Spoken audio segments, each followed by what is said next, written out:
episode 10 of the Furiously Eclectic podcast. I am Kersus, and I am here with.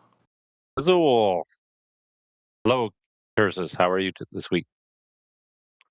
It's been a trial of a week, but gaming is always a fun thing to fall back on, and our conversations are always soothing. How about you? Ah, not too bad at all. Yeah, I enjoy the conversations as well, and I enjoy the. And I'm not sure you've actually stated this publicly, but these podcasts tend to be very unstructured in terms of topics. So I kind of enjoy it. It's a bit of an adventure. It's like showing up and you're GMing, and I don't know where we're going. So that's awesome.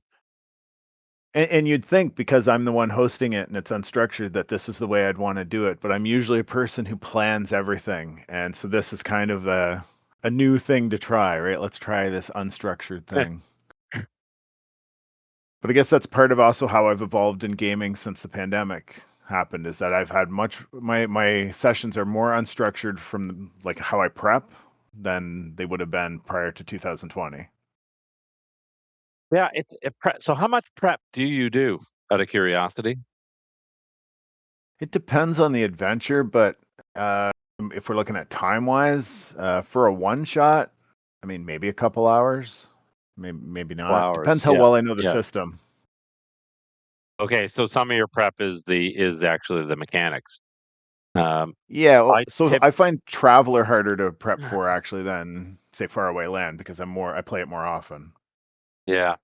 Yeah, it's funny, I tend not to use systems that are unknown to me, and that's not a positive. I should explore more when it comes to systems, but you're right, Traveler is one that you kind of have to refresh yourself. I have created my one-page cheat sheet, which I use, which I'm sure isn't exactly proper Traveler rules, but it gets me through the adventure, right? But yeah, in terms of prep, it's interesting. Sometimes, of course, if you write your own adventure, there's a lot of time put into writing it, and prepping it. But sometimes it's just a couple of lines, and you just swing for the fences, right? Yeah, I mean, I guess some of the prep work, like when I first tried Mothership, I probably do more prep work when I'm initially trying a brand new game, and that's possibly true, but I'm not sure it's universally true. So I'm not sure that my saying a couple hours is because I don't track it, right? Um, Yeah, but it's like it's when I did Mothership, the best prep I did for that, which I don't recommend probably for any other game, but this very specific adventure I ran, somebody ran it and posted it online, and I don't watch full games generally online and stuff like that. I'm not a big like I just don't I tend not to watch it, but I watched this one and I got so many ideas about mm, how it could go, and I utilized heavily that adventure. Uh, or that set you know like what? that online session for running Mothership. Yeah. Now that you say that, when it comes to running adventures written by other people, Mm. I do try to find if anyone has streamed it. It is helpful.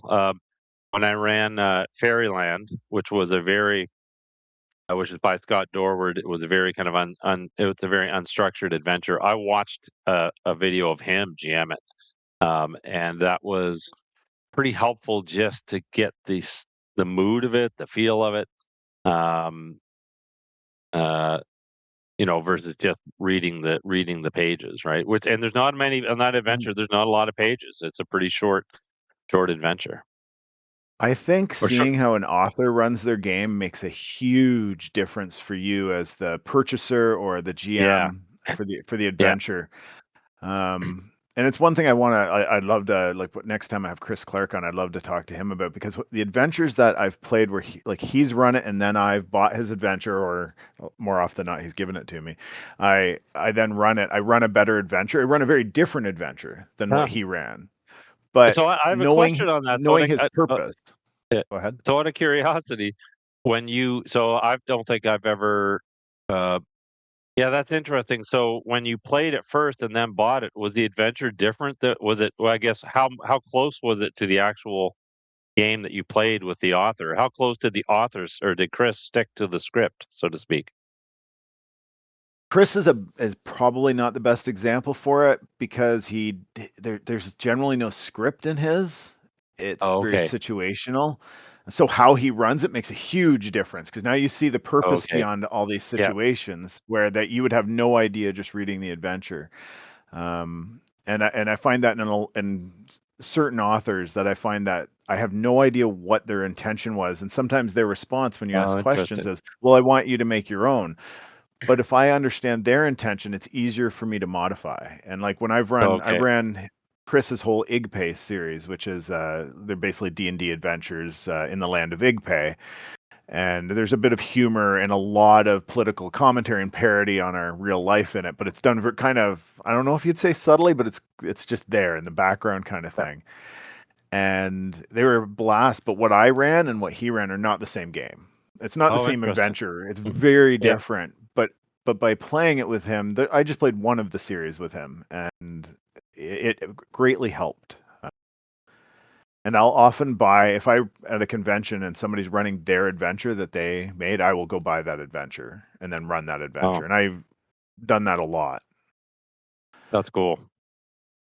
I'd say Yeah. one of the examples would be I couldn't tell you the exact name of the adventure, but I was at GaryCon 3 and I played in a Dungeon Crawl Classics adventure with the author. And so he was writing for Goodman Games. And the adventure was fun and I enjoyed it and everything. But when I took it home, by having played it, I had like a zillion ideas of how to improve it. And I'm not saying Oh, mine was cool. better, but I kind of by watching it play out, I had just so many ideas about how to change it and modify it. Yeah. And I ran it in a completely different system that not even close. I ran it in Sorcerer character has Warrior Adventure, which you probably never heard of, Shui. No. No. And it was a blast. Yeah. Yeah. But that's cool though. And on was yours better? It was because it was yours. That's the thing. I look at every group that runs a module. That's the best version of that module for that group, right? So Maybe um, that may be the case. Yeah. I I'll would say tell that you that's that. probably the case 90% of the time. Yeah. Yeah. It is funny as an author.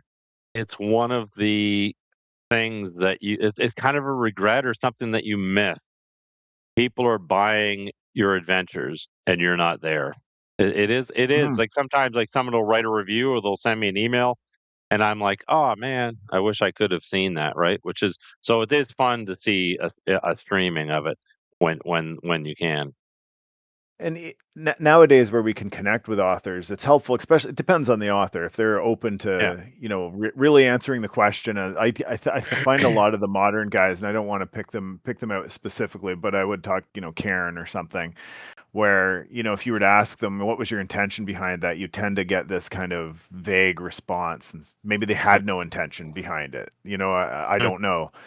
But I remember the What do you first mean? time I So can you ran. explain that? So what do you mean by intention? So just ask me as an author. So what was my what was my Hmm. like the moral of the story? Like is that what you mean? Like what I am I think with trying to each achieve? encounter with Uh, so for the best okay. example I could probably give that it would be I'll try to do it without spoilers.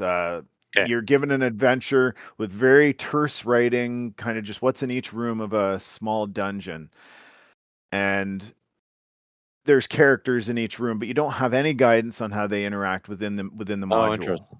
Yeah. And by watching then this was a case where I did watch somebody again, which kind of goes against what I said before, but it's not very often I do that. I did watch theirs and the author himself running it. And he had this whole plot line of factions and things within the dungeon that I would never have like clicked for me. And Uh, while I didn't use the factions the way he did, now I understood what the dungeon was supposed oh, to okay. be, in that Yeah. these characters were supposed to kind of have these funny personalities, and this particular character was one that might be foe or friend, and just how the whole dungeon interacted with the as like Yeah. an ecosystem made sense to me, but nothing in the adventure really explained it. It did mention that there was these two parties that were against each other, but nothing really get kind of building on Oh, that or as interesting. to why Yeah. you might go one way or the other. And that's Yeah, the and I think adventure I've maybe run probably more than any other. oh, interesting. Yeah. No, so I asked because I think, and I might be wrong, but I think my intention in all of my adventures is pretty obvious. I think. There's not a It's lot of hard because ambiguity. I don't read the ones I haven't played because I don't want to ruin them in case you run them. Yeah, yeah, yeah, But like the yeah. John Wick one, you sent me a copy of that, and I read through that, and I was working on a fantasy conversion of that to see if I could, and I haven't finished Oh, it yet, interesting. unfortunately, just because it got left behind with other things in life. But that's still something I still can remember that adventure quite vividly, and how you ran that, and the kind of pivotal moments within the adventure and the fact that everybody had a connection to an NPC. There's parts of that Yep, particular scenario you ran that has had a lasting impact on me. And that's why, but I also think you can take a modern action thing and switch it to fantasy, but I haven't proven that by doing it. But I have done that with other things, and same with sci-fi. I think you could move that into space yep. I and think really so. have Yeah, the same you're right. adventure. Yep. But there would be differences, and that like brings us back to the traveler thing. Is it Traveler that's harder to write for or make an adventure, or is it just sci-fi? Or that No, you specific know what? hard sci-fi? I found Traveler was initially intimidating. In fact, before I played or before I jammed my first adventure, if you talked to me before I even decided to open a book, I think for 20 years I probably had a thought in my head that yeah, Travelers that's I don't have time to I don't have time to do that. It's too involved and it's too intimidating. And in fact, I find it's actually not the case, and I don't find the adventures that hard to write now. They come pretty quickly. But you're right in that I think sci-fi in general is um, is harder than fantasy. But yeah, I found my groove with Traveler. I'm good with it now. Do you think that's because something like about sci-fi versus fantasy, or because you and I probably grew up doing more fantasy in the more formative years? I think it's so fantasy follows. I think fantasy tends to, and there can be all kinds of fantasy, but I think fantasy tends to follow a trope, right?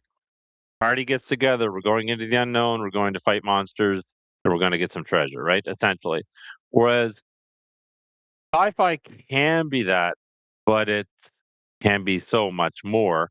And in fact, you feel the pressure when you think about what are the great sci-fi films like 2001, A Space Odyssey, Event Horizon. These films are much more. It's not just hey, we're a bunch of people going into a dungeon to get treasure, right? So it's I think there's that pressure to make it epic, more epic, I guess, and smart, Hmm. intelligent. I guess that's the thing. To make it a D&D adventure epic, throw in a dragon, or whatever, Hmm. right? But to make sci-fi epic, it's like, oh, I need to. This needs to be intellectual. This needs to be smart. The players have to come away from it going, "That was clever," or "Wow," or even that was, even in terms of the science fiction element, how much research do I have to do on what happens to the human body in zero gravity? I mean, there's a bit of sometimes there's an expectation. I don't know about you, but I have some players in my group who, when I'm doing sci-fi, like not Star Wars or Star Trek, but sci-fi, they expect my science to be on most of the time, right?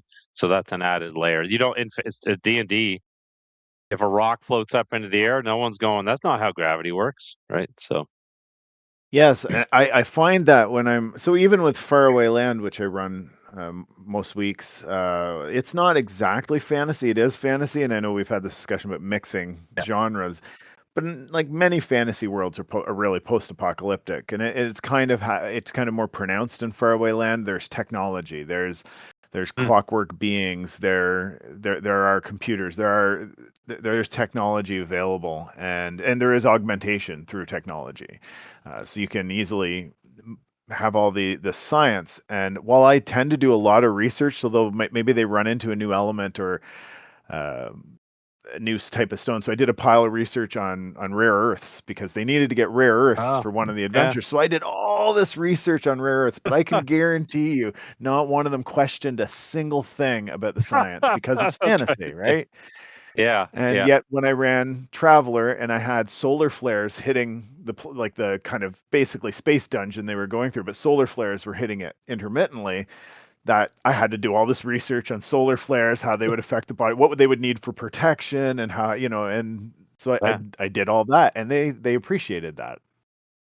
yeah, yeah. So that's just an added. It's an extra step if you want to do good sci-fi, and again, like um, it's interesting. So there's an added pressure if you have some ringers in your group. So players that are really like, oh, okay, this guy's an engineer. Okay, I need to be mindful of that, right?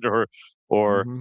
like I remember doing a con once, and the game did not go well. I felt amateurish because it was set in World War II, and the people who sat down were military, and I was like, "Oh my god." Yeah, that sounds fun. I I'd love that challenge. Yeah, I don't mind when people who like when you have nice like people in the group who know more than you, especially with Traveler. But then if it was World War II or anything like that, for them to say, well, I think actually, this is how it would work. I'd be like, fine, and I just would integrate it on the fly, Yeah, and that's as what you long as have that's to do. possible. Absolutely. Yeah, and Traveler, I appreciate that too. I appreciate that there are people at the table who, especially around rules and stuff, know more than I do, and I use them, right? Uh, but yeah, on the military side, you just kind of have to go with it. But it's funny because, um, I mean, my kind of influence when it comes to something like military is movies. Well, that's not if you're a real soldier, you're not following the movies. You're not jumping out of your trench, firing your M60 Yeah, charging the yeah. enemy, right? So it was a very different yeah, it was very different. They were very like tactical and cautious. Interesting. Yeah, that because you don't get as much like even guys I know who've been over, say, in Afghanistan and stuff like that. They don't really talk about it the same way if we're watching war movies. They don't talk about it like if I'm in a room with doctors and a medical show Yeah. comes on, they don't want to watch it because Yeah. they're just like I No, can't that's watch right. that stuff. It's Yeah. just so stupid and it doesn't, there's no except Yeah. MASH.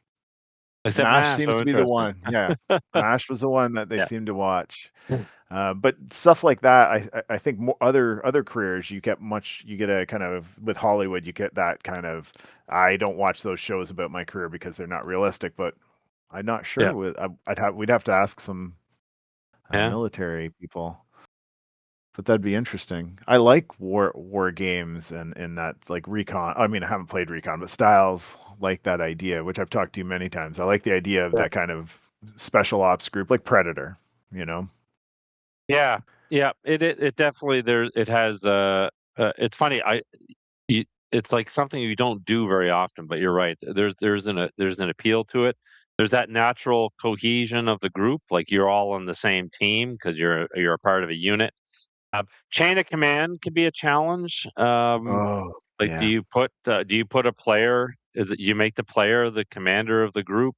Um, that can be a challenge. And I find I often default to, oh, you guys have worked with each other so often, you don't need a commander. You're a tight knit special forces group, right? But in reality, there'd be someone giving orders, right? And That's right. everybody else is Yeah. yeah. Yeah, I don't that's one of the issues I had with Traveler earlier on was the idea of chain of command within a military branch, and I didn't like it. So Yeah. I Or don't use it even when like I'm if you running think about a games. ship, the captain, right? If you one player is the captain, they're basically can call the shots if they want. Um, Yeah. Yeah. but so far it hasn't been a problem in Traveler.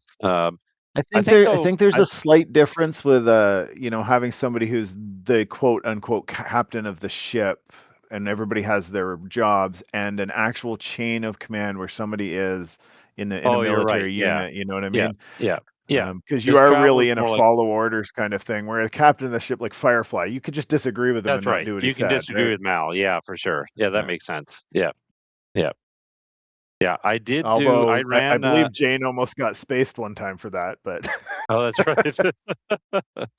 Yeah. I did run a Star Trek game once.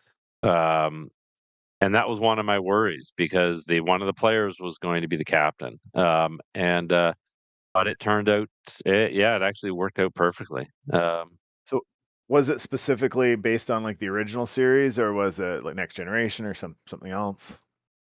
I did two. So the can't the so I did two, and it was one was set, and so we were actually the first half was in the original series, the second half was in uh not the original. Yeah, sorry, I did do an original series, as in like the 1960 or 70s or 60s. Uh, but the idea for the campaign was actually it would be the movie era. So V'ger, or so Decker, V'ger and what was her Don't name? spoil the movie for anybody who hasn't watched it, Oh though. no. Anyway, V'ger returned. V'ger Oh wow. returns. He's an elevated being, and he needs to return to the point of origin. So they assign a starship to take him there because, and that was the adventure. And so interestingly enough, so one player was the captain, one player was V'ger, Oh which really? was yeah. Oh, well, Decker. He was Decker and I, Ola. Oh, again, what's her you name? got to be careful if somebody's watching who hasn't. I know that it's an old movie, but I actually am trying to wait to watch it with somebody soon. They haven't Oh, seen it. have you seen it? Oh yeah, I've You seen haven't all the seen? Star Trek Yeah. movies numerous times, but I have somebody Oh, that okay. I Oh, want to wow. show they've seen the second movie, yeah, second, third, fourth, but they haven't seen first or sixth, and I want them to see both of those. Yeah, Ela, Yeah, Lieutenant Ela. Yeah. So anyway, yeah. um, it's yeah, and it worked well. So I actually, now that I think about it, I've done three Star Trek campaigns, and we rotate captains. And everybody has their story. I don't know. It works, and I have an overarching story, but it's also episodic. I kind of adopt that episodic mentality as well, right? So yeah. Hmm. That it's funny when you first mentioned Star Trek, and then the first thing that came into my mind was the first movie as an adventure, because it was I know the odd numbered movies get kind of Yeah. the worst PR, but that first movie, I absolutely adore that movie. Yeah, it was great. It was. It's funny. I don't know if I appreciated it until later in life, but Same. it was an excellent film. And going back to one of the things we were talking previously about games with no combat, you can do Star Trek with no combat, right? Some Mm, episodes yeah. have it, some episodes don't. I mean, the motion picture really didn't have combat. I think the only time they fired their phasers, yeah, they were going to fire phasers, but they fired photon torpedoes when they got caught in the warp tunnel at the Yeah. asteroid. But other than that, there was no combat. Right? Yeah, that's right. And Yeah. there are definitely episodes where they certainly fire phasers against, say, something that just it's immune to them or Yeah. doesn't matter Yeah. anyway. Yeah. Yeah. Um, but I bought some Star Trek Adventures for the must be is FASA the one who had the old Yeah, role playing PASA. game for I Star have Trek? all of Yeah. those books. Yeah. Yeah. Oh, do you? So I bought a Yeah. couple of the adventures, and had planned on converting them to Traveler or Faraway Land or Yeah. something like that, but I found them too integrated into the kind of background of Star Trek to really pull it out, because like one of the adventures is all about the Klingons and the Federation, and it's just Oh, I yeah. mean you, Yeah. you could substitute those things, but then I mean everything about the adventure was about how we understand Klingons and the Federation Yeah. interacting in the original series. So without that background and people going in knowing that, the adventure itself was kind of useless. Like there wasn't much else to it because it was all about that and like vying Mhm. over this one planet or something like that. I think that's what it was about. And so I kind of gave up on the idea of transferring those adventures to something else and figured, well, if I run them, I'll have to run them as a Star Trek adventure. I will tell you, Star Trek is a great setting for having rich NPC interactions. And the thing that you think about it is that your home base, when you go back to the town, if they like that's with you. Your starship is with you. Hmm. And so you're always doing the mission, but then you're also doing the onboard ship dynamics, right? And relationships, and you're trying to build storylines into that. So it's yeah, I love running Star Trek. It's pretty awesome. You'll have to run one here. I I will. don't know. Have Yeah. I ever played in one? There was a role playing game I looked at that was like a simple version. Uh, it was called something Captain. I forget what it was Hmm. based on. I'll come. I'll swing back to that Yeah. if I can find it. Um, I don't know if it was a lasers and feelings hack or something like that. I'll skip on over that. I'll note it for next episode. It doesn't need a complex system. And it's funny, one of the things that is really interesting about Star Trek when it comes to combat is that it is lethal, right? If you get shot with a phaser, if you think about the movie era, when you get shot with a phaser, you are disintegrated, right? Hmm. Or fighting a Klingon. So it's hand-to-hand combat is lethal. And that, probably more lethal than any other system that any other setting that I can think of, right? Because you get shot with a disruptor, you're disintegrated. Right. Yeah. Yeah. Yeah. I know that Mongoose Traveler has the kind of element class stuff where you can be on a big ship and be part of the crew. I've got a Oh couple of yeah. the adventures, like the Shakedown cruise and showing the Starburst or something like that, or Sunburst. And I've tried kind of selling it on my players before the pandemic, kind of selling, hey, do you guys Oh want to do? yeah. But they want to do Firefly adventures, Oh not yeah. be Yeah. Yeah. stuck Yeah. to a ship. The original series makes it I feel makes it kind of a smaller group, right? It was always the same guys going down to the planet, and Yeah. each one of Yeah. them, even though one was the captain, they kind of each had an even keel of Yeah. choices. Yep. Out of curiosity, when you think about Traveler, how much is the actual universe setting a part of your thinking, or are you literally just thinking, "I'm just doing what I'm going to do, and I'm just using the mechanics"?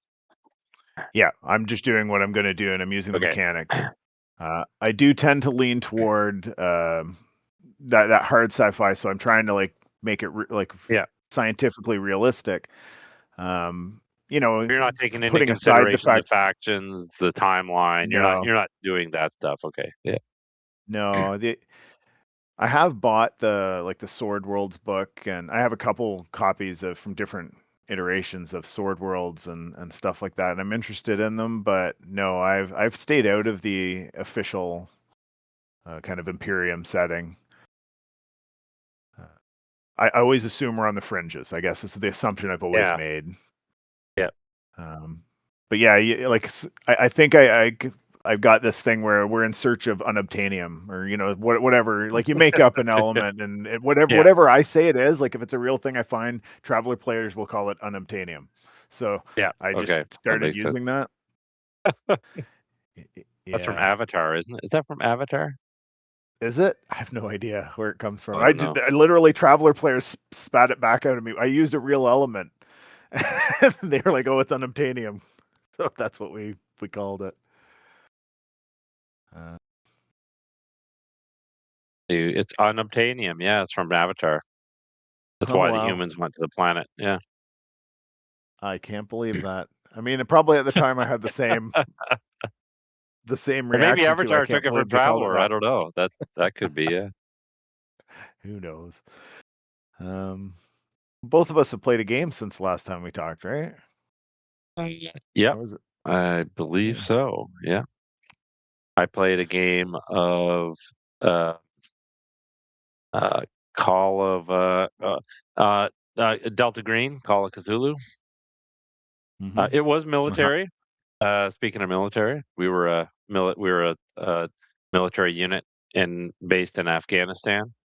Um, and yeah, and that was actually a fatal flaw of the adventure, because like any proper Call of Cthulhu adventure, it was set up for investigators. You should investigate. Well, my character was literally an infantry. I had a medic. We were doing two characters. And I would just like, I mean, I like to role play. I mean, my character's a grenadier infantry. Um, what's he going to investigate, right? He's Right. going to shoot Yeah. things. And yeah, and the adventure. It's funny. So it was a written adventure, but I was talking with the GM after Mad Bard, and yeah, I was like, this adventure would be much better if all of the soldiers were NPCs and the characters were like State Department, CIA, like operatives, right? They're here to gain intelligence, uncover a mystery versus soldiers because soldiers didn't fit. In fact, it's that Hmm. if you act like a soldier, you're going to fail in this adventure. It's going to be a TPK, right? Yeah, Interesting. Yeah. So I yeah, wonder. It makes me ask the question, like, and this will go into this will kind of overlap sort of the game I yeah, played. But when you're doing investigation type adventures, whether as a player or a GM, like the sometimes what I do, especially when it's a one shot, is I will roll some of the investigation stuff into the preamble, so they don't have to, go talk to person A to find yeah, out what, this information. But how would you handle that?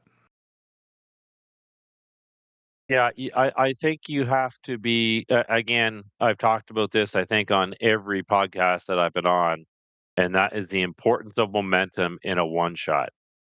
Call of Cthulhu loves handouts. Here, read the background and the history of oh, here's a diary of such and such. See if you can find the clue in it. Those are momentum killers. Mhm. So I would, it's okay for a campaign. Hey, we're playing this for the next 4 months, and we all like reading handouts. But for a one shot, no, you don't have to. I don't have time to read 2 pages of background text. So you need to I guess I just keep in the forefront of my brain, is this adding momentum or draining momentum? Adding momentum or draining momentum? And if it's draining momentum, it's gone, or abbreviated or something. It's funny because I used to think, oh, long narrative descriptions and stuff. We talked about this last week. It's like, uh, Yeah.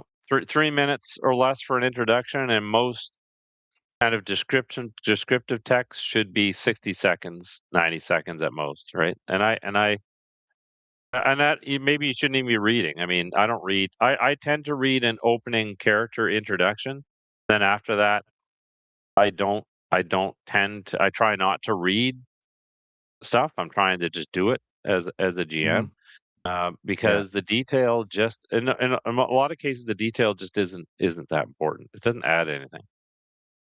So you had mentioned, not during the podcast, but in the Discord server, another role playing game. So I did a quick look on YouTube for it before we started the podcast, and I one of the things I ran, and it's so easy, and one of the things that I find that's helpful when other people run games, like as a being a player in games and watching other people do things. Even though I don't really like watching people play games, but Yeah. when you watch them, there's things. It's so easy to be critical, right? But I mean, I remember sitting there. I was watching this one scene play out, and so it was a scene where somebody picked up a phone that's not connected to the wall, Yeah. and like 'cause that should be scary on its own, right? The phone is ringing, they pick it up, Yeah.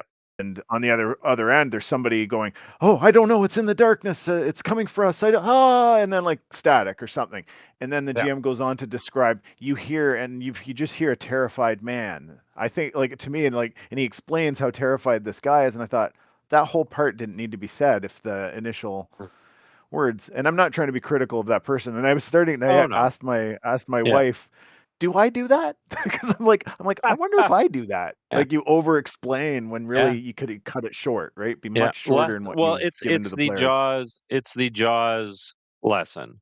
Less is more. I do not need to see the shark to be scared by it, right? And I think that is something that I've tried to, I have all these little philosophies, but less is more.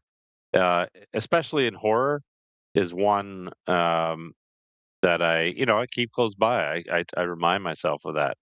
Um, let their imaginations. That's going to be more powerful than any description, right? Uh, so Hmm. yeah, And I think that especially with well, I shouldn't say especially with gamers. That's not fair. I think I've had some really super creative people that it's their very first game. Um, but so I don't know how to actually put that. Maybe that sentence I just stated doesn't work. But like there's an episode of Corner Gas. I don't know if you've watched Corner Gas, the Saskatchewan TV show. familiar with it. Yep. There's a point where they're babysitting the kid and they can't get the kid under control and nobody knows what to do, but then one of the mothers comes over and just says, you go up to your room by such and such time or you don't know what's going to happen, like kind of like this open threat. And it said because a kid Yeah, will fill this in with the worst thing they can think of, and that's that's, right. Yep. using the Yep. imagination is way better than over explaining. Yeah. Yep. Yep. Yeah, that's a great principle, right? And sometimes it's hard. I mean, but yeah, I just try to. Again, my main philosophy is momentum, so I just keep trying to uh, uh, uh, do things that add energy to the game and keep the game moving forward. So what do you do if you've presented like here's the situation, like something's going on, it's action, and then everybody's just quiet? Um, I don't know. So typically, I don't counter that during action. During like if I threw in like an action scene, that's typically going to work. People are going to get engaged, but there's definitely, but I guess the reverse, like, so sometimes you come up with a plot and you come up with some clues, and the players just aren't getting it, and they're not moving forward, they're not piecing together the the the the kind of sense of direction, and so it has happened to me where basically it feels like the game is stuck or it's floundering, um, and I had to happen a few times before again. I that's another one of my philosophies. The players should it should always be in a one shot. Again, campaigns can be more exploratory, but in a one shot, the players should always know where's the next place they're supposed to be. What's the next thing that they're supposed to do? Um, they shouldn't be sitting there trying to, with six different clues, trying to figure out what they're supposed to do next. Um, that again, it just drains momentum. If if it's not obvious what I'm supposed to do, I'm going to tune out of the game. Yeah. What Yeah, about I think yourself that on that? I think unfortunately I would have to say I tend to fill the silence by trying to either re-explain or add something or over explain when in time, and sometimes I'm maybe too impatient where people are just kind of taking in what I said. Yeah. And it depends on the player because I tend to, while I don't use the Age of Adventure social initiative, I do tend to go around the table, whether it's virtual or in real life, and say, "What are you doing? Yeah. Okay, what are you doing? Yeah. What are you doing?" And there's certain players that no matter how much time they've had to prepare, they need, and it doesn't sound like long, but if you're online, especially, and there's 5 or 6 seconds of just dead silence, you're Yeah. like, did they hear me? Are they there? Have they disconnected? And some people just need that time. And I'm trying to get better at allowing people time to kind of mull it over and give me my answer before I go, start adding. But that Yeah. is a mistake I've made in the past is I offer too much information too soon and try to fill the silence. Yeah, yeah, and it's funny online. I find it's sometimes you get that silence because people are waiting to see who's going to go first, too, right? So Maybe, yeah. It depends on the yeah, GM and the GM style. I tend to be very. yeah, I sometimes do but it, okay. You guys can openly talk about it, but that rarely, rarely gets anybody anywhere. But you need some kind of crosstalk. yeah, I for don't think sure. I like the kind of like when I'm saying what are you doing? What are you doing? I'm not saying this is your only chance to talk and Yeah, this is your only yeah, chance to talk. But no, uh, but on the other but hand, again, if and that's outside of combat. Like if you're in where time is of the essence, then I don't like allowing too much crosstalk. okay, yeah, yeah. It's funny. It's a balance because I've mentioned before. There's been some games where I feel like it's four solo players going through the adventure versus a Yeah. real cohesive group, right? In terms of there's a reason, and I think that's where the GM has to give that reason. Like why we're not just four random people who just met. Like give some connections between the players. And again, I mentioned it before. It's just very simple. You two are siblings. You're a Hmm. mentor of this other person, and just like give them a reason to um, give them something to go on in terms of their interactions with each other. I think Like a that's so important. pre-generated reason for them to be together. That's right. You've I'm all just yeah, poking you a that bit. yeah. That's fine though. That actually works. Like you've all been you've all been wronged by the same person. Whatever. I mean whatever it is, it just adds a huge element to the game. And there's one adventure with Old Gods of Appalachia. I have that book here. I've only played it once. I've never GM'd it, but it's a great quality book. Um, and there's an adventure in that, and it does just that. It gives you pre-generated characters, but it gives all these rich kind of okay. Here's the connections between them. And a friend of mine actually ran that at a convention, and he had all of the players, he had all the characters out on the table, and he had to go do something. When he came back, he said he couldn't. So they were going through the character sheets, and they all realized there's a big section on it, which is here's your connections to all the others. And then they started talking about it, and he said it was a like it was a completely different game, like because the players were leaning into that aspect of their characters and their relationships with each other. What was the name of the book? Where is that book? Oh, Gods of Appalachia. I am going to see if I can find it here. It's a podcast actually, and there it is. It's a podcast, and they turned it into an RPG. It's a great podcast. It's horror. Yeah, I guess people out Oh, there geez. can't see it, but No. Old yeah, and Gods. it's Okay, yeah. the Old Gods, yeah, and it's done by oh, what's his name? Um, D&D third ed D&D writer guy. I met him. I can't believe I can't remember his name. Monty Cook. Yeah, Oh, that's a Monty Cook book. Okay. yeah, yeah. Great quality. And just It's just beyond a cool getting setting. the information for so it's a cool. So I was gonna say beyond the connections between players you could pull from it, it's also a good setting.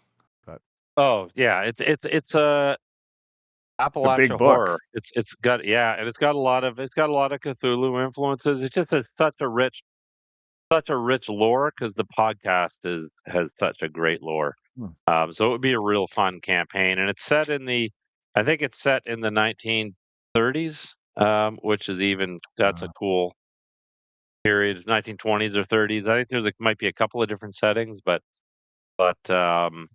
yeah, it's the strength of that book is its lore for sure. Yeah, so in when you have a group and you know how you have some people who are super careful, but if you have a mixed group where some people are yeah, careful and some people are what would be the opposite? Not necessarily stupid or foolish, but more impulsive adventurous or or they're heroic. yeah, yeah, Impulsive. Impulsive is a good one. The yeah. more impulsive people and the more careful people. And it may not even be the people; it may just be the characters they're playing in that particular session. They feel like they want to be, and so that causes some to surge forward and some to lag back. Would you try to bring them together, or just treat them as now two separate groups in your adventure and move it I forward? think it would depend on whether I feel is it again going back to has the separation drained the energy from the game, right? Hmm. Um, is it slowing things down? Does it mean that half the table is sitting there bored for 15 minutes while the other half is engaged and then vice versa? I don't know. It just depends. Like I've had groups separate and it's been fine because everything was, the game still had momentum and it was engaging. But if I felt it lagging, I think I would probably pull them back together. I don't know if you ever had this. Have you ever had a lone player? Like the group is going on the mid lone players, like, I'm going to slip away from the group and go do my own adventure. Yes, yes. Mostly, as a player, I've seen that. more often than as a GM, because usually when I'm GMing, I feel like all my players tend to think, oh, let's split the party just to get under Dwight's skin, kind of thing. And it doesn't bother me. I don't mind doing it, but where I always warn them, okay, if you guys want to split the party, that's fine, but you're going to be doing something and everybody else is going to be doing nothing. And then we're going to go back. And then you're going to be Yeah, doing nothing while everyone else is doing something. So yeah, there's going to be downtime. And some people like that. yeah, Um, as a player yeah. It's myself, I good that prefer you to always remind be them. engaged. It's good that you bring that up. Um, Yeah, uh, I the, always say something when even in my campaign, if they're gonna split, I just mention, as long as you guys are cool for this session, that's what we're gonna be doing. That's fine with yeah, me. And yeah, you were in my Traveler one where we split. I mean, yeah, almost at one yeah, point, everybody was split almost at one yeah, time. yeah, yeah, And that was yeah. fine. It did change the adventure because I had to cut parts out because there's Yeah. less time now to explore. I mean, the And I other think thing that's that what you can gets do. missed. Go ahead. Oh yeah, yeah, yeah. No, I mean, and I often quote Professor Dungeon Master's channel, but um, he has another philosophy, which is you don't have to roll, you don't have to play through everything. So Right. if a couple of people go, oh, we want to go over here, and he goes, okay, you got 2 minutes. Uh, what do you do? Describe to me what you do. If a roll is required, do a single roll result. But we're not playing through it, right? We'll get you back Gotcha. Yeah. now. Okay, you got it. Now we got you back to the group, right? So Mm. not having to role play everything ad nauseum, I think, is a good technique too. I think so. Sometimes it's hard to know the balance in a campaign outside of one shots of how much role play do we want to do in the home base and how much do we want to just Yeah, say that it's happened. yeah. Um, Oh, I think but yeah, and I agree. Campaigns are very different, right? And I mean, the group might. I know my group. Um, they'll enjoy a slow paced session where they get to work on NPC relationships and deal with individual story arcs. They'll enjoy that. Now, would they enjoy that if it was 3 sessions in a row? I no. I think the key to a campaign, in my opinion, is always variety. So that's why I yeah, never do two unless it's epic, unless it's like an epic. I never do 2 combat sessions in a row. I never do 2 role playing sessions in a row. I never do. If I'm going to do a mystery or a puzzle, I'm not going to do another one next week. So I just try to keep changing it up. so I don't know if I know we've talked about this, me and you, but I don't know if we've mentioned it in the podcast. But one of my I wouldn't call it a pet peeve exactly because I can accept it. I think I learned to accept it over time. It was when I started playing Call of Cthulhu, which I started playing it heavily in 2020 with Michael Mirth, who recently passed away.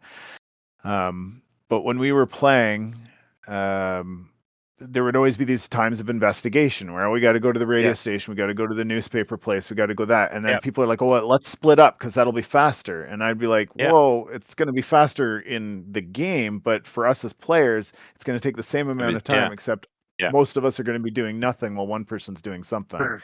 And Yeah. why don't we all just go to each place, and then everybody gets to interact?" And I mean, the That upside of happens a lot. splitting is that, yeah, Yeah.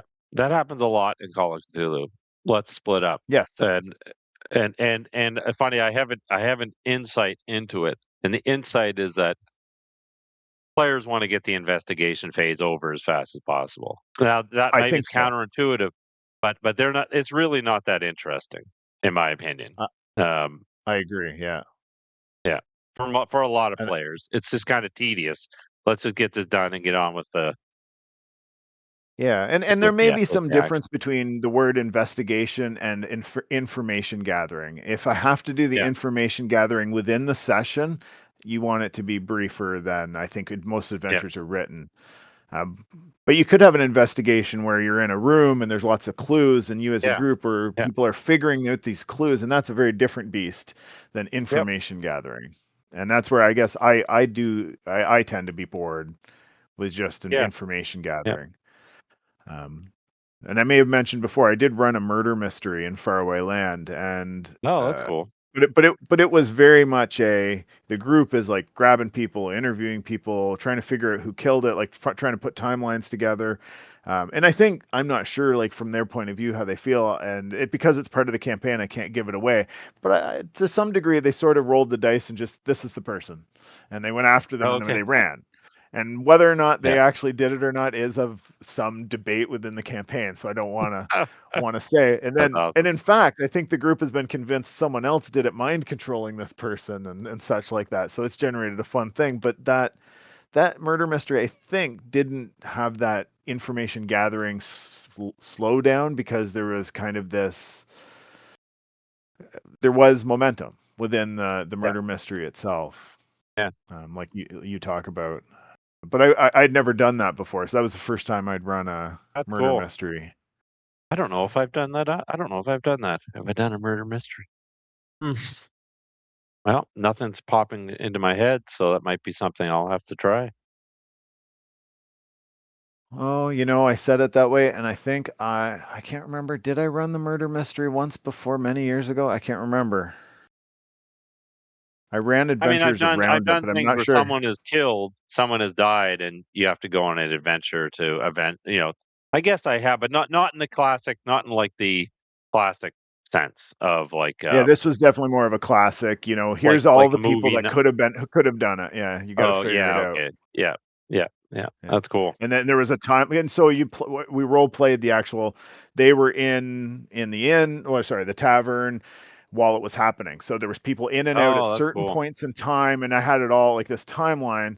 And there was a yelling match, an argument, and things like that. That they were actually there during. They didn't know there was going to be a murder, of course. And then there was a murder the next day. They woke up and oh no, somebody'd been murdered, and they had to then figure it out by either going and talking to the people they saw or going over what Mm. they saw together, and kind of pulling it in. I do think that to some degree they got tired of the murder mystery, and that's why they immediately just went after somebody. Because they were on Yeah. to their own devices to some degree. I didn't. There was nothing really outside source that was saying you have to have this done by a certain period of time because we're in a campaign. There was wasn't a one shot. But you'd have to talk to them. I'm sure they'll have their own ways of talking about it. Cool. But we were talking about the lagging behind and splitting. There's a couple things I wanted to talk about on that, and of course, I want to mention the Age of Adventure, which is the game I played recently, and with a group that I've never played with before, but a GM Age that's been on this podcast was running it, and he runs a good game, and the players were fun to play with. We did run into that idea where my character was let's double time it and get to the point B. And the others were like, well, as far as I understood, the only bad thing is if we double time it, we have one die less for chance to notice things along the way. And I was like, cool, let's go. And others Yeah. were kind of Yeah. like, no, I don't want to risk that. We might fall into a trap or something. So they wanted to stay. And we're talking about hours or an hour or more of being apart. By the time I get Oh to wow. point B, Yeah. I'd have to sit and wait for an hour for them to catch up. And Oh, I was like an hour real time. Yeah. Wow. Yeah. so what like in my mind as a player, I was sitting there kind of going, well, what are they going to do if I run in and start doing? So I did at one point just stop and have my character wait for them, and I just didn't understand from my point of view at the time the logic of splitting the party that way and having that lagging behind, and then we ended up splitting into like another one went with me and the other two were on their own, and we ended up just having separate encounters at the end, which was the climax. So from my point of view, I felt a little. I should say for Adrian, because he'll definitely listen to this at some point. The thing that I felt gypped on was only that by moving ahead, it didn't seem to, and I didn't gain anything, and they still got to have the same climactic encounter by lagging behind and trying to be overly careful. Yeah. So you're saying by lagging behind, it filled time, but it didn't actually change the outcome of the rest of the adventure. Well, it forced a split. So he Oh split yeah. so we Yeah. faced some of the monsters at the end. They faced some of the monsters. So the bad thing on our side is we weren't all Yeah. together to face them, and we might have done. We almost all. I think it became very close to everyone dying. But we ended up all surviving by the skin of our teeth. But had we all been together, it probably would have been a more potent group than being separated. So we were weaker because we were separated. But in the end, we all got to take part, right? There was no Yeah, interesting. advantage to rushing off, and there was no disadvantage to lagging behind. Hmm. And no reason to keep everybody together in that case, really. So it was kind of a Yeah, weird yeah. It's situation. I I was gonna think. say it sounds like it's a bit unique, but yeah. What would I do in that case? I guess I'd have to. I don't think. Yeah, I guess. Yeah, it's a tough spot to be in, right? Because the players have made their decision, and I guess I would agree if the whole point of the staying behind was to gather information. I guess the only thing that I would do would be again to borrow that tip from Professor Dungeon Master and say, we're not going to role play this. Mm, There's 3 bits of information. Roll a die, roll a die, roll a die. You got this, you got that, and then we'll catch up. And now let's get on, right? But that's hard if if you think about the adventure that you bought. If the meat of it is this kind of exploration phase, then of course you're having to throw all that out. Yeah, that's a tough one. The worst one I think I've ever as a GM was I was, and this was a campaign where one of the players sat back and said, "My character will never associate with these other characters again." Right? Like yeah. we're now enemies. How do we handle that? And I'm like, uh, you I've know, run into that. In have you? fact, within Okay. Faraway Land, one of the players said that to me. They said, once we got to a certain point, they were like, I want to be heroic, and they're not being heroic, and I don't see why my character would continue to associate with them. And couldn't even tell you how we resolved it, but we did resolve it, and I did. Okay. Yeah. they're bonded now in ways. And I think bonded through hardship to some degree, and also curses and various things like that help, right? Um, None Yeah. of that's intentional. I'm not sure that I stepped out and gave a solution. I think I said you're gonna have to work out what if you want your character to go off, then that's fine. We'll deal with it, and I think things sort of work themselves out. But there's definitely an element of, or at least at one time, I say that's probably not there now. They're very much as a group tend to surge forward, and that's working out well. Before there was a time where there was a disconnect between surging forward and not, Okay. and Yeah. and in a campaign you have that time, right, to work that out, uh, and that's been worked out, I think. But in a one shot, you're just different, and as a GM, you got to make your decisions on the fly. You don't want to sit and spend 10 minutes trying to figure out how to keep everybody Oh, on the same page. yeah. Yeah. Yeah. No, it can be challenging. In fact, I find it a bit one shots. I find it again. Maybe it's just because my adventures have a relatively simple setups typically. So um, and I do try to I guess when a when I'm thinking about the characters, I try to make sure the characters are aligned. Like when people are creating characters, I'm trying not to go, "Oh, you have 3 criminals and 1 police officer? Okay, let's go." Like I try to make them on the sa at least to some extent on the same page. Uh, it's in the can I so I don't count it often in one shots, but in campaigns, I've encountered it a few times, and in some cases, it was irreconcilable. So, Mm, unfortunately, you're like, "Well, who's gonna make a new character?" And gotcha. and that's a tough one to sometimes it can be a tough one to get past. So in Age's defense for that particular scenario, I think one of the things that occurred, which could very well have been my fault, when I made my character for it, was that what the two people who were signed up, one was playing a goblin, one was playing an orc, and I Yeah, thought, yeah. well, I don't want to play a goblin or an orc this time, but what I'll do is I'll play a halfling that's so ugly and emaciated people mistake him for a goblin. And I thought, well, that'll fit with the general group Yeah, dynamic. And yeah. then the other person came in with this beautiful high priestess dwarf that didn't fit with my ideas where I thought the group was going to be heading, and so I Oh, I okay. generated a disconnect by not Oh, yeah. not Yeah. understanding because they had all played together before, so I was the odd Oh, they one had. out, and I Okay. think Yeah. I didn't understand the group dynamic, and that, you know, I don't know how you resolve that. When you have one, I think when you have one person coming into a group, it's always, I shouldn't say It always, is. it Yeah. can be intimidating. Yeah. I Yeah. wasn't intimidated, but I may have gone in the wrong direction. So I think Age did a good job with the adventure, and of course, everyone should check out Age of Adventure, the role-playing game. It is a fun game based on lasers and feelings, and soon we're going to hear about Phzoul's Age of Action, I think, in the That's right. future. Yes, that'll be a fun. That'll be a fun adventure. Yeah. I think Mm. at the end of the day, though, one of the things you also have to, as a GM, you just have to accept is that sometimes games just don't go the way you expect. They go wrong, and that's okay. You learn from it.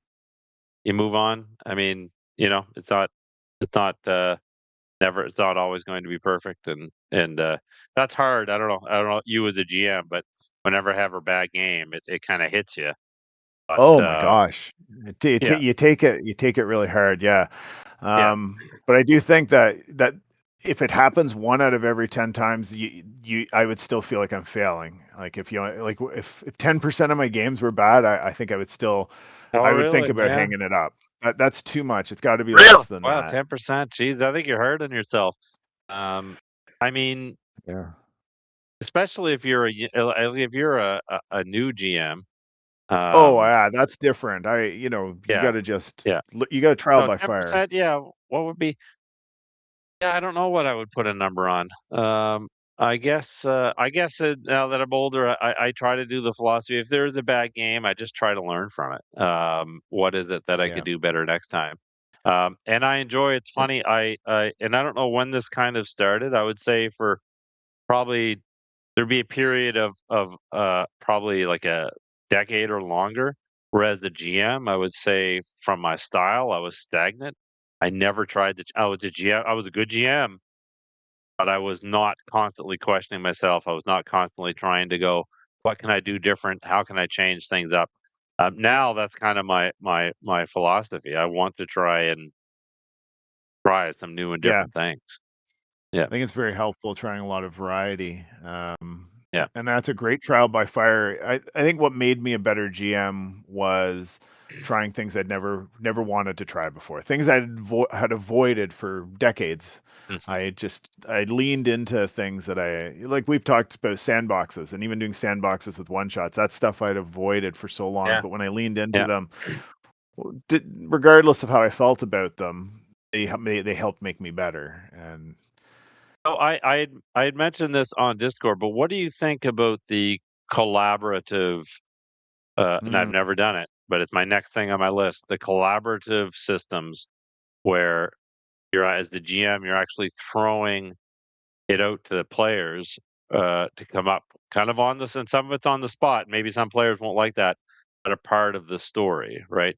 So one game that's really caught my attention is Public Access, and its approach is very unique because the difference is, like for example, let's say we're doing an investigation, like we were talking about investigations. Let's say the characters are looking for a clue. Uh, this approach would be, oh, underneath the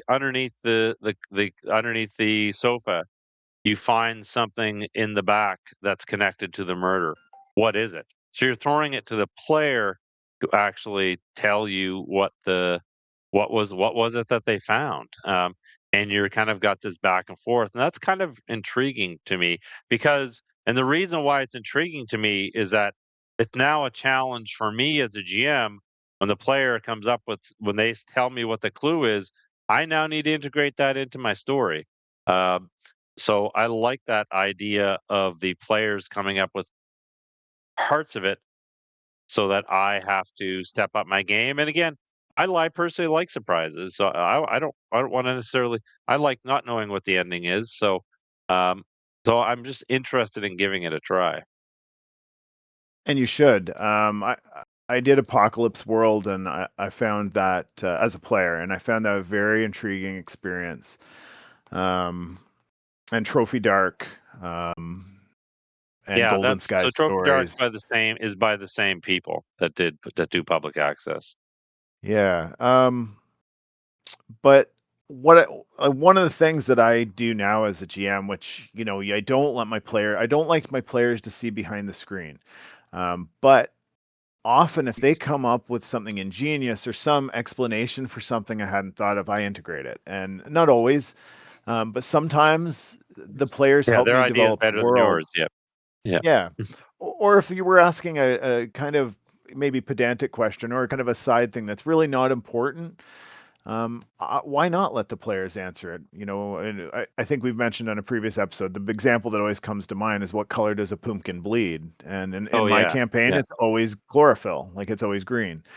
Yeah. And that those kinds of things come up, and sometimes players will think, well, I think they'll come up with an explanation. Well, I think this monster's weakness is this because of this characteristic of its blood and the way it flies, and we should do this. And I'm just sitting there going, "Oh, that sounds good. That's now canon in my campaign." Yeah. Yeah. That's cool. Yeah. So to me, like a lot of things in Powered by the Apocalypse style games, they're things that are already integrated in how I play.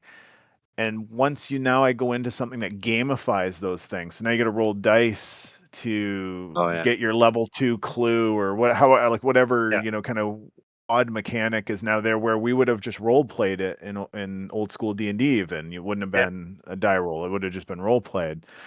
Yeah. Now I need a die roll for things I used to role play. It's hard to shift, even though it's become a collaborative storytelling Yeah. game. Yeah. you're you're making die rolls in places that just seem unintuitive to me. Mm.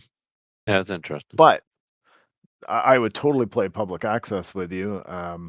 I do always have kind of with Powered by the Apocalypse style games, and I'm not sure if it's a true Powered by the Apocalypse, but it has that engine, I think, right? It's like It the is. Yep. 2d6. Yep. Yep. Um, and I always question, like what is this game really adding if I ran this in with the Faraway Land rules or with Crypt World rules, or something like that? What's the Oh what's yeah. the great I great addition? yeah, and I don't think that would matter. I think you could No. easily. In fact, maybe I might even swap this out for my OSRPG rules. I'm not sure. Yeah, I'm not sure that the actual physical dice part of the mechanics matters. I think you can make it work with a lot of things, but it's just the style of having the players, come up with parts of the story. Um, and this is the setting on this one. Funny, what was the one you mentioned that they're going into the forest? Trophy It's Dark. the same. Trophy Derek. Yeah, that one didn't connect with me. I didn't really connect with that one. Because I bought it because I love this idea that's The back in PDF the or the physical book? PDF. Yeah, Yeah, I was wondering. I want the physical book, but it's hard to find. it's weird. It's I'm weird. still Certain unsure things. about it. Yeah, I love the concept of it. So I thought, okay, going into the forest and stuff like that, and I thought it was cool, but it's weird. I have these, I don't know, sometimes I have these weird little hangups. So in that adventure, every player has magic. Or in that game, every player has magic. They can perform Hmm. rituals and stuff like that. And I was like, no, I want to play a fighter. I'm not going to play this. Like Oh, it's yeah, yeah, yeah. like I don't like the cross. Like I don't like how you're talking about with Faraway Land. Oh, Hmm. we have a hovercraft and we're in a fantasy adventure. I'm just like, for some reason, there's a party that just goes, no, I need it to be. Yeah, I don't want to play. I don't want a setting where everybody can do magic. Uh, so I actually thought about trying to rewrite it so that you could have a pure fighter. Uh, So what about uh, settings where everybody can do magic, but magic always comes with a cost? So you could choose to do magic, but you could easily just avoid it because the cost is too steep. yeah, I don't. It doesn't resonate with me for some reason. It doesn't. Okay. Yeah. Yeah, We'll have it's to like dig it's deeper kind of. into, because that's come up a few times, the cross genre thing. We need to maybe do an episode just on cross Well, genre it's or just that I multi just genre go. things.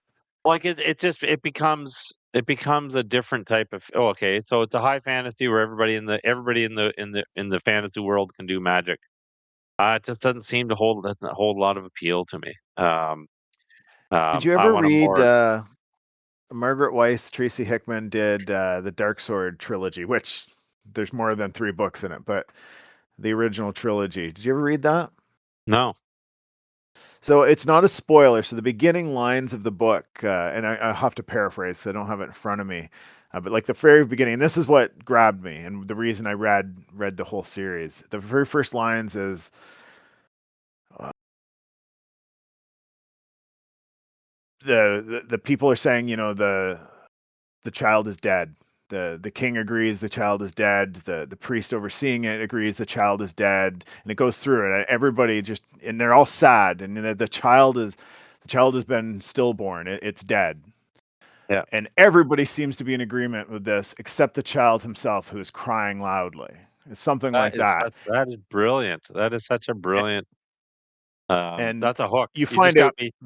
yeah, Yeah. oh, you should totally read it, and the reason, of course, is because he's been born without magic, and nobody can live without magic. Oh, interesting. Yeah.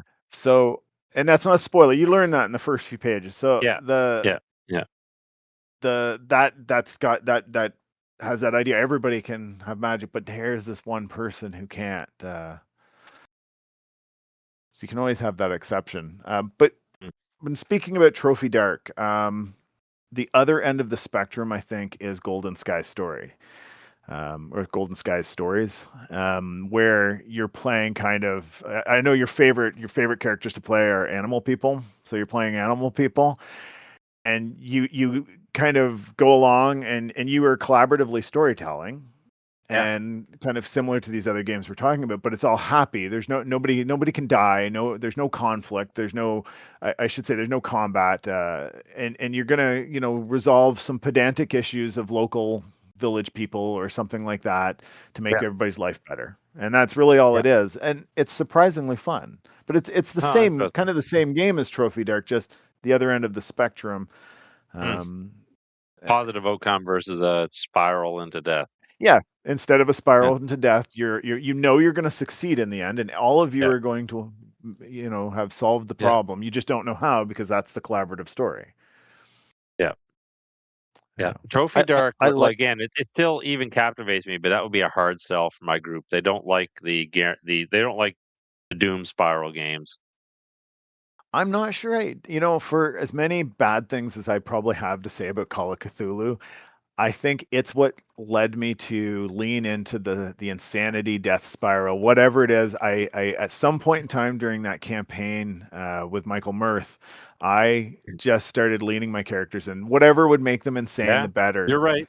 Yep. Yep. Well, And like the adventure with Mad Bard, the one where the unit in Afghanistan at at I think it was 15 minutes left in the game, and and I believe Mad Bard said something like, "All right, are you going to run? Are you getting out of there?" And I was like, "No," and I went full into insanity spiral. I was hmm like, "No, what I've just seen is not possible to leave. I can't leave anymore. There's no leaving." And it was fun, and it was epic at the end. That's awesome. Yeah, I Yeah, think that's my goal with any kind of Cthulhu-esque adventure is I want to be the guy. Maybe other people are fleeing, but I want my character to be the one that's standing in the face of something that he cannot defeat, just unloading his clip and then getting destroyed, like, and just screaming, like yeah, Hudson and an yeah, alien or something, just in Aliens, and just you just want to be. That's what I want. I want to like be screaming this. Like you said, it can't be possible. And I'm not fleeing from this. I yeah. disbelieve Even it or I remember whatever. he even said make an insanity roll, and I was like, I voluntarily fail it. I mean, uh, there's no way my character is coming out of this after what he's seen, right? So Yeah, I think that's and when you're running, and everybody has their different styles, but to me, I think that is the magic of any of the Cthulhu-esque, and you can do other types of Cthulhu games for sure. But I think the magic where it captures me now, which it took a while for me to yeah, kind of lean into that, is just that I want to die screaming or become an unwilling disciple of Nyarlathotep or yeah, whatever, yeah, like, and yeah. I did. My character ended up becoming a kind of a spawn of, or some kind of avatar of Nyarlathotep at the end, which That's which awesome. strangely I didn't like in the moment because I was stuck with it was I was on a stake getting burned by some I don't know, cultists, and I got a voice. Do you want to join me or burn here? And I was like, join you, of course. Why wouldn't I? That's right. Yeah. Yeah, that's awesome. Uh, but I want to do a word on Michael Mirth, and then I'd have one more question for you to get us back into gaming, Okay. and then we'll probably close out. Yeah. Yeah. Michael Mirth passed away recently. I met him in 2020. He was that wasn't his original name. He was Paul Burdick. He ran Spellbinder Games, and they put out a solo adventure called Castle Thrax, and he did publish some other works. I believe there was even a cease and desist from TSR from him, which he eventually got the cease and desist letter signed by Frank Menser, since he was in charge of the legal stuff at that time. But he brought me into Call of Cthulhu, and we played AD&D together. He actually re-energized my love of going back to AD&D as a nostalgic kind of joy. And we also spent time just chatting, and as you and I do. And I will miss him, and I'm sad he's gone, but we also had some amazing times, and he will always be a part of my life. That's my shout out to those of you who knew Michael. Anybody who did love him. He was also a magician extraordinaire he was at Magic Castle in Oh, California that's there. amazing. Did you I say think are there products out there that that you can get I now or I don't know if what's happened with his intellectual. I know he was looking to sell them before. Uh, I guess he saw this coming, um, and he was looking to sell his intellectual property and such. But I don't know if that actually happened or who has the estate. Uh, but I have run Castle Thrax a number of times. Although those who may not realize, I called it Zarth. Castle Zarth was the place I ran. Same place. Um, it's a fun adventure. Uh, I never played it as the solo adventure it was written, but I actually ran it in Faraway Land. what did you? But it is AD&D, yeah. But Let's see. Oh, I found it. Yeah, I found it here. A reference to it. Yeah, I'll have to look it up. yeah, it's well worth looking into. He did. I have one other product. I forget who wrote that.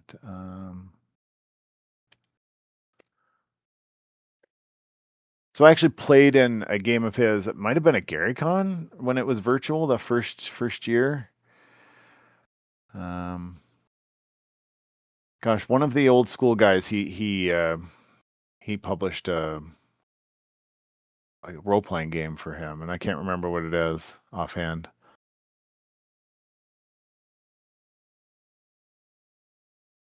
And I was he did a during the pandemic. He did a Zoom Magic Act too. Oh, did he? Oh, that's awesome. Yeah, that might be available somewhere. But he also had a YouTube channel, which is still up, where you can see some of his magic acts. And in fact, our one of our excursions into Castle Thrax is on YouTube. Oh, that's Um, awesome. but I'll swing us around into back into a last question to talk about, which is in line with the lagging behind we were talking about before. Um, One of the things when I returned to D&D, specifically OD&D, but I then found it with AD&D, is the idea of the thief and whether or not it's Mm, necessary. And this scout thing, where now you've got a character that rushes off forward into the darkness while everyone hangs back, where he's checking for traps or that, which mm, is creating that split again. And they get to do all the exciting things, but they also take on all the danger. mm. Do you have thoughts on that?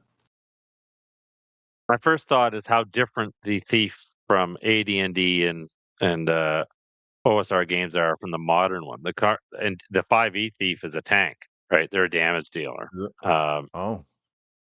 yeah, they're both as long as they're within.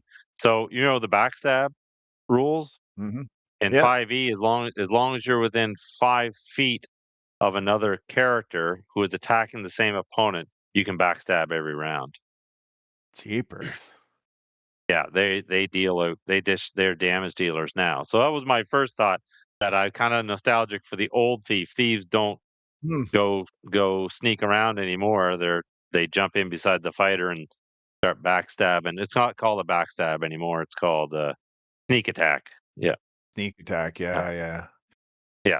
Yeah. There's some game I played where you handed in your sneak attack cards. That's right. Yeah. Yeah. I mean, we typically didn't have. So I know that so in some of the games I've played, some of the Westmarch games I've played with you, and again, this might be just going back to the momentum idea with the group. Like, the whole idea of anguishing for 30 real minutes about whether or not we're going to go through a door or whether a door is trapped just never happened. Doesn't that wouldn't happen in my group? They would be like, as soon as somebody said, "Oh, do you maybe we should check for traps," another player would be like, "I just open the door and go through it." Um, they don't have the. I don't think my group has the patience for it, so I haven't had that. I haven't really had. Like, it's not very often that we would have someone going ahead to to do that type of stuff on a regular basis. So, how would I manage it? Oh, geez, that's I mean, I don't know. I just actually it gives me a headache thinking about a big dungeon and the thief checking every door for traps. That actually, Right. I would be like, I would actually, as a GM, I would be like, there are no traps in this dungeon. Let's just stop checking for them. Yeah. I I don't know. I think sometimes so you wouldn't have guys with the 10-foot poles checking floors or anything, eh? Back when we were teenagers, but that would have gone. That would be like, no. Uh, Only a bit, but it's because I abandoned dungeon crawls. I remember the conversation. I was sitting around a table and I said, "Does anyone like dungeon crawls?" And it was nope, nope, nope, nope, nope. And I said, "I don't either." So we just got rid of them. So dungeons. That doesn't mean there's no traps. There could definitely be traps, but again, my idea of a dungeon is if they're going into a dungeon, it's 3 to 5 encounters. One of those encounters could be a trap. It's not necessarily, they're not going to, we're not doing every room ad nauseum. Um, and so, yeah, so I don't know if so I don't know. That's from my play style is probably different. Um, Hmm. so that doesn't happen quite as much. Yeah. I think when I was going through dungeons, especially with OD&D, less so with AD&D. I think I wouldn't say I was less careful, but it's different. I mean, I don't really remember playing OD&D because I was so young. But going back to it in later years, I was way more careful, and there was always this: I sense something, and open a door, and the first thing I do is I peek and I look at the ceiling. Like I have a character, like Yeah. not every You're room, waiting for the block or the whatever to fall, right? or tick, or giant Yeah, tick, or I mean, something there like is that. some. It's interesting. There is some. I get it, and I didn't, and I got it because of the West Marches game. I got the appeal of it when I was playing the West Marches game with you. Uh, I just, but again, after the first door, I would feel a need as a GM to be like, okay, this is draining. This checking traps is draining from the game. So what I might do is I might say, um, okay, I need you to make 3 detect trap rolls, and if you fail one of them, I'm saving that. Right? A trap is gonna be sprung on you at some point tonight. You're not gonna know when or where. But yeah, but otherwise it's just too. I don't know. Just takes dungeon crawls just take too long. Hmm. Yeah, Well, we need to play more dungeon crawls together. Anyway, that's not a bad place for us yeah. to leave this, unless there's any last things you wanted to talk about. Uh, I don't. I don't think. Yeah, no. I think I'm good. I like to I say do. almost every. I like changing my mind on things. So Yeah, that it goes with my philosophy of trying to do different things as a GM. So I'm open to, yeah, I try not to be like, oh, I'll never do dungeon crawls. It might be, how can I do dungeon crawls in a way that keeps the momentum going, right? So yeah, you got me thinking now. that's true. Have you been through Yeah. the sample dungeon for Mercboria? No, I have not. Nope. I would 100% challenge you to come through that while with me running it. Unless was there a room, and if this is the case, I did have a good time. Was there a room where there's like a wizard sitting at a table, or dead people sitting at a Yes. table? Yeah, Yes. so I had the crazy impish guy with the knife, and the thing that Right. I enjoyed the Okay. most about it is that I was under the table pulling on the wizard's beard, talking as if I was him. That's right. I remember Like, that. I've run that adventure so many times. Yeah. So that's one of my favorite little small one-shot dungeon crawls. Yeah. yeah, and I think I only had but that so for me, that was good because it's not like 30 rooms, right? No. Yeah. It's a dungeon that you can it's not tedious because it's not long. Um, and, uh, yeah, it was creative, it was fun, I enjoyed it. I think I only had 1 hit point, if I remember, because I was That's hiding most of the possible. Yeah. time because I was like, "If I get hit, I'm dead." I know I had a pre-gen that had 2 hit points. Yeah. And Yeah, he or was my maybe that favorite. was I it. was quite fond of that one. Yeah. Yeah, yeah. Yeah, that was a good Yeah. adventure. Good. All right, well let's call out. This is episode 10. We'll be back next week. Same bat time, same bat channel. I am Cursus, and I am here with. Cool. Have a good week, everybody. That was the show you heard.